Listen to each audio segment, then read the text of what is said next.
everyone. Marisa Stone here with Simon Says Social and the Systems Lounge. And I want to welcome you today to the 2018 Premier International Women's Business Systems Virtual Summit, where you get to learn all about the systems that our speakers are using to get things done. And I am super, super stoked to have Danielle Ralston here, or most of you know her as the Minion Queen, to talk with us today about IT strategies for small businesses. Now, before all of you run away and say, I'm not a techie person. You don't have to be, I promise. You don't have to be. Stick around, because we're going to dive into some ways in which you can integrate IT into your company to really allow you to up level. But before we go there, let me tell you a little bit about Danielle. So she spent the last 25 years in IT, or supporting IT teams, which is really crucial, because when we're talking about understanding what IT you need inside your company, the Minion Queen is your go-to person. Beginning with one of the biggest computer manufacturers in the world, and then moving into the small business space about 10 years ago, she works with these small businesses to help them choose which IT is correct, what platforms are correct, what they need to be really focused on, and what's right for their business, always while being conscious of not only the costs associated with that platform or those technologies, but also the security requirements and backup requirements that their company has as well. Danielle, I am super excited to have you here today, and I think we're gonna totally geek out on this conversation. Absolutely, I'm very excited to be here. Thank you for having me. Well, let's just begin at the beginning. What are we talking about when we say IT strategies for small businesses? So, don't get scared. I don't speak geek. Come back. Come back. I promise I'm not going to speak geek speak. But everything that you touch for your business affects how your business works. Yeah. So your cell phone, that most people don't think of that as part of their tech. It's a very important part of your tech. Your printer is an important part of your tech. Yeah. The software that you use to post on social media is part of your tech.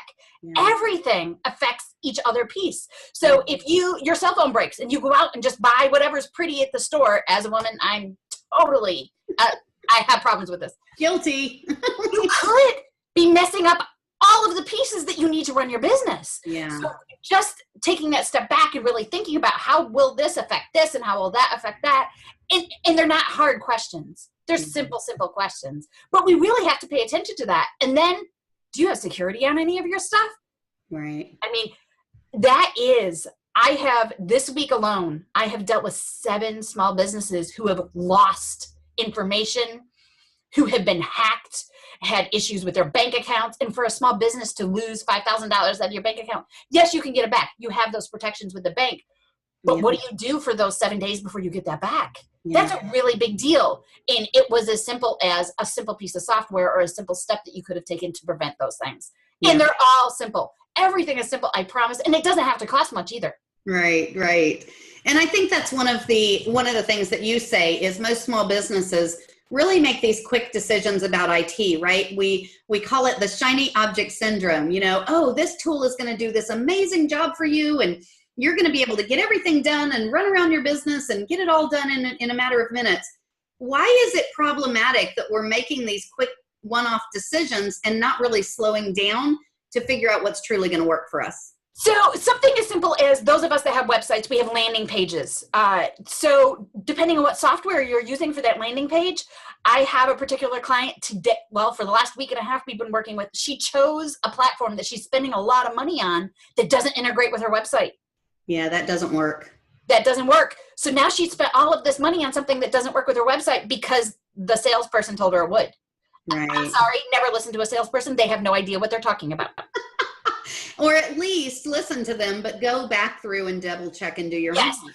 And if you don't know, we're not talking about tons of research here, you know?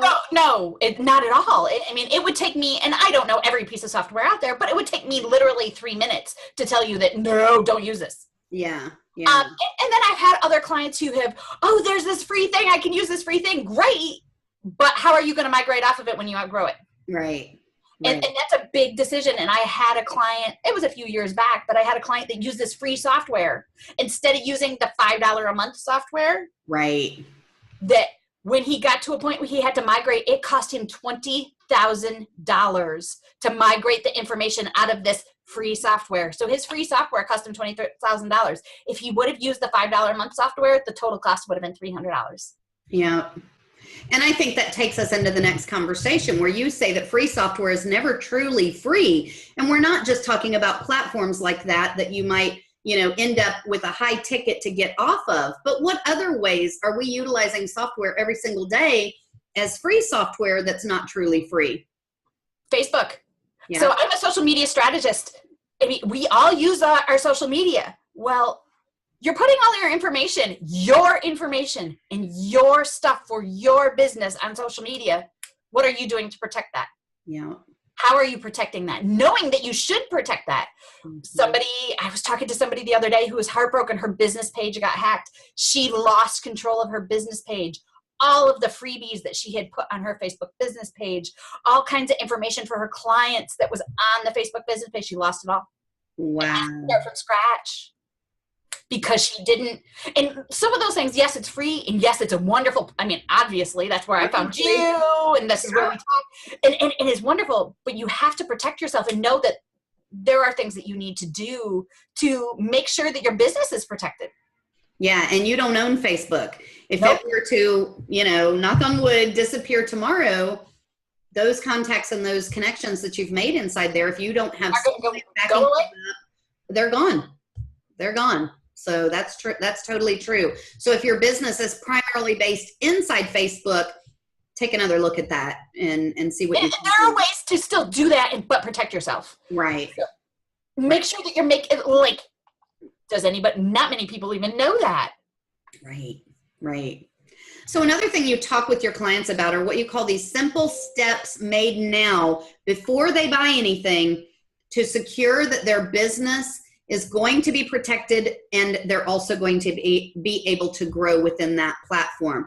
What are some of these types of simple steps I can take, and how can I make them and ensure that my business is secure as well? So you need a new laptop. Yes. You get on Facebook, you say, what laptop do you like? Okay, first of all, don't do that, because everybody's going to give you their opinion of what they like, and it really is truly based on opinion. Yeah. But there are some important pieces of information that we all need. Yeah. As an IT person, this is what I need to know from you. What software do you use every day on your computer? Yes. What software do you use once a month on your computer? What are you using for accounting? What are you using for keeping track of your receipts? Mm-hmm. What type of printer do you have? What type of cell phone do you have? What are you doing for social media? Those are all the questions I need to ask. Yeah. And then I can tell you, don't go with a Mac. One, it's going to cost you this much money. And two, none of the software you're using right now really is compatible on a Mac. Right. Okay, so we could make it work and you would need to change, but this is what you would need to do. Or you want a new HP. And HP, I used to work for HP, so I'm always going to say HP. But so you want an HP, but you've been on Mac for 20 years. Okay, there are some things that we need to do to make sure we migrate properly, because you're not going to just be able to jump in and use it because it's a completely different platform. Yeah. So you will get from me, in my Minion Queen side of life, I use all Mac. I love Mac. I love Apple. I'm on everything. Yeah. In my IT side of life, I'm all on Windows. Yeah. Because I need to be. So I'm one of the few people that has both sides. Now, the Surface Pro, everybody loves the Surface Pro. I will tell you, they are the absolute bane of my existence. And if as a business, you're going to invest $1,200 into a machine, do not buy one. Just don't do it. Just don't. They have an 18-month shelf life if you're lucky. Yeah. And when they die, you aren't getting any of your information off of them either. Yeah. But if you have to go with one because you need that portability, let's do some things to protect your. Yeah. And knowing what those, they're all simple things. Yeah. But for the most part, anybody who tells me they need a Surface Pro, I can guarantee you I can find you a laptop that will do everything that you want for less than $800. Mm-hmm. Exactly. So, there are, and those are just simple things to know. Yeah. It takes me a 10-minute conversation with somebody to get that information and tell you what you need. If you don't know what you need, then come ask. Yeah. I know I am one of the very few. There's a lot of women that say that they're in tech, but they're web developers or web designers. That's not tech. As a tech person, that drives me batty. That requires design. Right. And does it require some some tech skills, yes, but it is not tech. Yeah.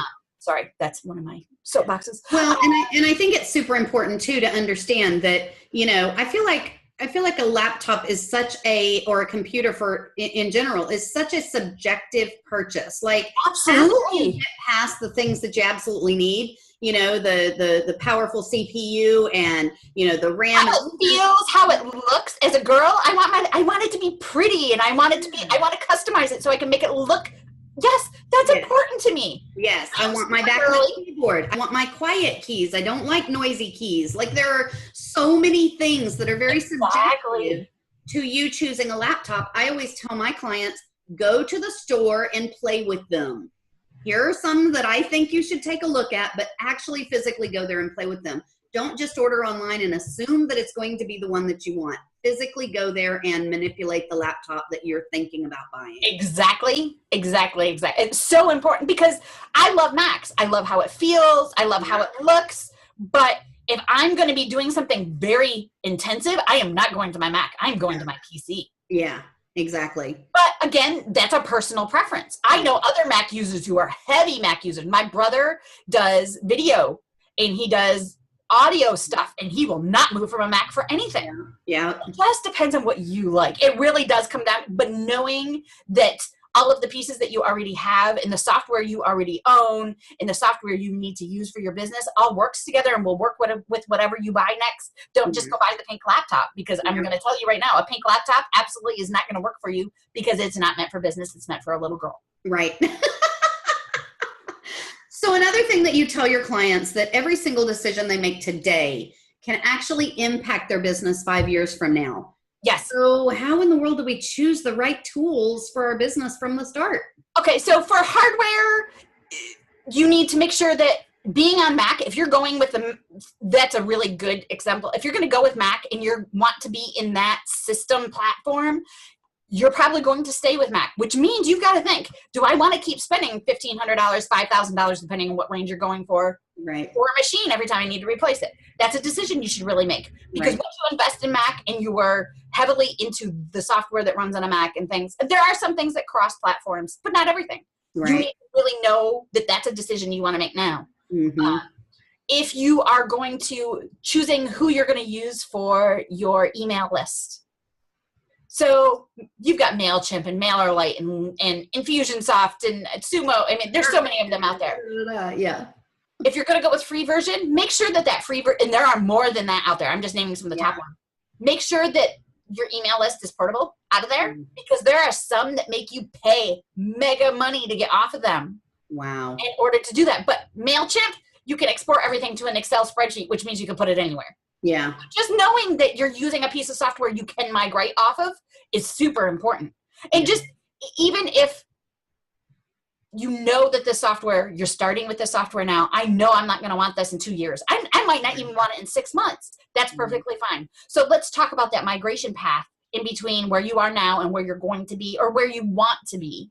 Yes, exactly. So that in some of that is really spending some time on your mindset. Mm-hmm. Because if you're not planning for the future, why are you bothering? Yeah, good question. Plan.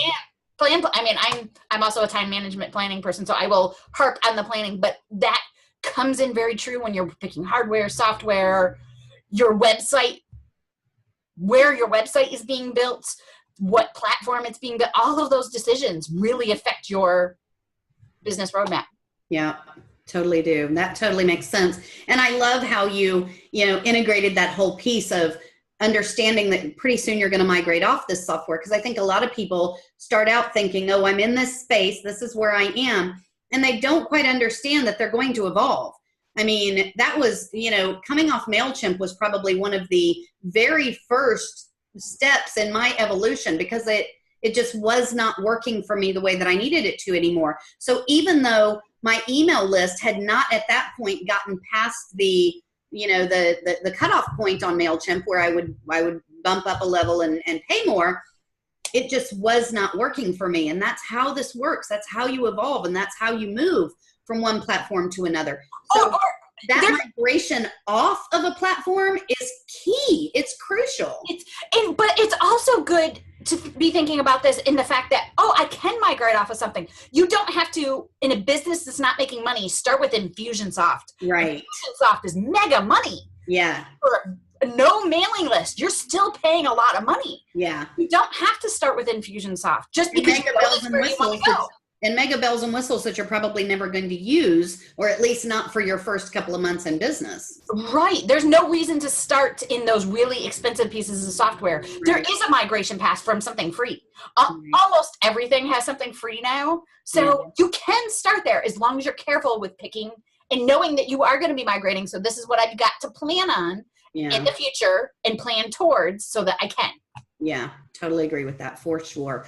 So unfortunately, we're coming to the end of this interview, and I can't believe it because it does not feel like we've been talking for that long. But is there anything else? You know, I know we're going to take a much deeper dive into IT strategies for small business in the next interview, but is there anything else we need to know right now? Be careful. Plan what you're going to do. Even start planning for 30 days from now, 60 days from now, 90 days from now. That's where your plan needs to start. Don't put yourself in debt starting where you don't need to start at. Yes. 2, make sure you can go from where you're starting at to another point. And 3, stop and think about why you're choosing something. Yeah. And just that stopping and thinking, don't impulse buy. Yeah. We're all terrible at this. My husband is actually worse than me. So it's not just women, but be sure that you're stopping and thinking about it. And if you don't know, there aren't many people like me out there, but I'm here. Yes. I ask these questions, and I have a private Facebook group for that. Ask questions. I'm happy to answer. I mean, because literally it takes me 2 minutes to tell you yes or no. Right. Exactly. Wow, Danielle, this has been absolutely amazing. And you've shared a ton of really good information here today. How can people reach out to you if they want to continue this conversation and pick your brain a little bit, access some of your resources, or perhaps even work with you? How can they reach out to you? Okay, so you can find me on my website, theminionqueen.com. You could find me on social media. I am the Minion Queen on social media, on Facebook and on Instagram. And reach out to me on Facebook. I do have a private Facebook group. It is free to join. There are special discounts in there for any of my services at all time, and I give a lot of free information out. Like I did a whole social media training over the last month to teach everybody how to do the new Facebook and Instagram algorithms. I give that information all the time. It's there, free to join. Awesome. Thank you so much. Guys, definitely click on the links below this video and you can access every single one of those links that Danielle was telling you to check out right now. Definitely make sure you take advantage of that, because if you're trying to figure out your IT, if you're really struggling with what's the right laptop, what's the right platform, what's the right software, she is your go-to person, and you do not want to miss this opportunity to connect. For those of you that are still in this technology overwhelm and still struggling with this idea, you're going to want to check out Danielle's advanced session below this video. But in order to do that, you're going to have to upgrade to your All Access Pass.